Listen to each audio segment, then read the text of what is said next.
നല്ലൊരു കോടി മാവേലിമാർ.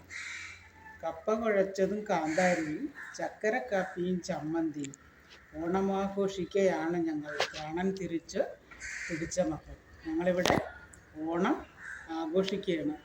എന്തൊക്കെയാണ് ഓണത്തിനുള്ള വിഭവങ്ങൾ? എന്തൊക്കെയാണ്? കപ്പ കുഴച്ചതും കാന്താരി, ചക്കരക്കാപ്പിയും ചമ്മന്തിയും.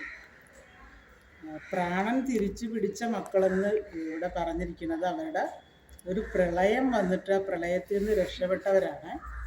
നമ്മുടെ വയനാട്ടിലൊക്കെ പ്രളയം വന്നില്ല, അതുപോലെ ഇവിടെ പ്രളയത്തിൽ നിന്ന് രക്ഷപ്പെട്ടവരാണ് ഇവിടെ ഇരിക്കുന്നത്.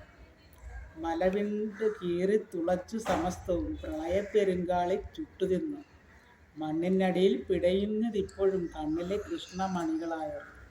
മലവിണ്ട് കീറി തിളച്ച് എല്ലാം പ്രളയപ്പെരുങ്കാളി ചുട്ടുതിന്നു. ആ പ്രളയത്തിനെ ഒരു പെരുങ്കാളിയോട് കവി ഉപമിച്ചിരിക്കണം. ആ പ്രളയപ്പെരുങ്കാളിയെല്ലാം ചുട്ടുതിന്നു. ഇപ്പോഴും മണ്ണിനടിയിൽ പിടയണാര കണ്ണിലെ കൃഷ്ണമണികളായവരെന്ന്. കണ്ണിലെ കൃഷ്ണമണികളെന്ന് വിശേഷിപ്പിക്കുന്നത് അത്രയ്ക്ക് പ്രിയപ്പെട്ടവർ, അവരുടെ പ്രിയപ്പെട്ടവർ മരിച്ചുപോയി. അതാണ് കണ്ണിലെ കൃഷ്ണമണികളായവരെന്ന് പറയുന്നത്.